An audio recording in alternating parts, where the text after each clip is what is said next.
गोदो गोदायनिफ्रायनो बे जायगानि बिमा बिफाफ्रा थैजोबनाय हिसाबै बे मुजाबारिया दिनै गुबुन हारिनि आखायाव गोलैनानै दं। ओमफ्राय जों दा दिनै जों मिथिनो रोंनायसिम मिथिनानै जों 2009 सननिफ्राय जोङो बे हाखौ जों मोनफिननायनि जों राहा लादों। ओमफ्राय जोङो अनेक डकुमेन्ट्सफोरबो जों होबाय आरो अनेक जन डकुमेन्ट्स होनानैबो जोङो दिनैहाय बे डिसि अफिसावनो जोङो कर्टनिफ्राय लाबोनानै जोंखौ नैबाहाय संगिता देबि होननाय सासे एसिएस दंमोन। बियो जोंनि साबा मानसिखौ जोंखौ बे हानि बिगोमा गासिबो बर'फोरजोब बे मुस्लिमफोरनि नङा होननानै जोंखौ राइट होनानै थांदों। बियो जोङो देरहानानै थाबाय साबाया। ओमफ्राय बाखि माखा जोङो 26 जन दंमोन। बे जेनेबा बिसार जायाखिसै बेखौ बै साबाजोंनो जोंखौ क्लाब खालामदों आरोखि क्लाब।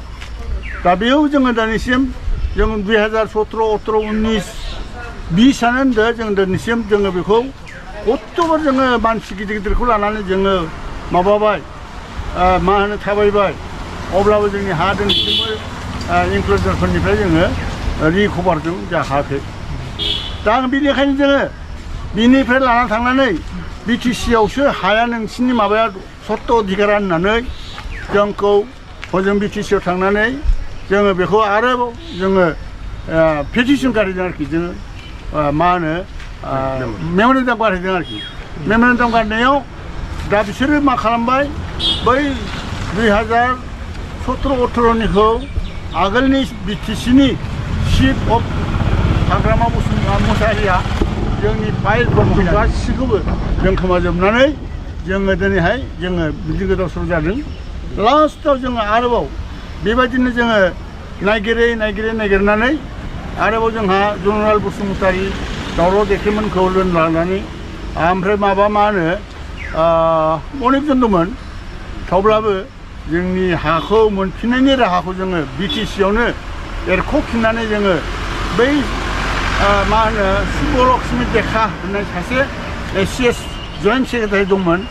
बियो जोंनि माबाखौ खुनुरखम जोंनो मोनसे नटिस माबा मोनसे डकुमेन्ट्स हरदोंमोन। बे डकुमेन्ट्सखौ मोनफिननायाव जोङो दा फिर जोङो नैबे फैनाय दानि सरकार गोदान जार फलाव दा बिटिआरनि चिफ प्रमद बर', फेरेंगा गबिन्द बिसोरनि आखायाव जोङो आरोबाव जोङो राहा लाफिनदोंमोन आरोखि।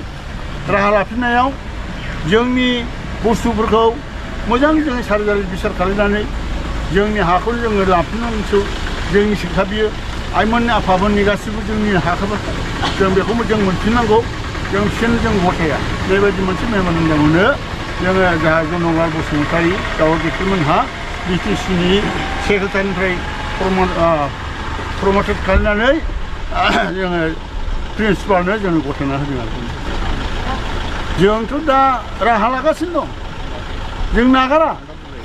जों आरो गोदान जों जिहेथु बे हाखौ जोङो मोनफिननायनि राहायैनो बिटिसिआबो बानायाखिसैब्ला होआखिसैब्ला जों ओंखायनो हाइकर्टआव जोङो दा जों हाइकर्टसिम जों दा बे खामानिखौ मावख'नो थाखाय जोंहा सार बिमल मुसाहारिखौ जोङो दायित्व होनाय जादों आरोखि।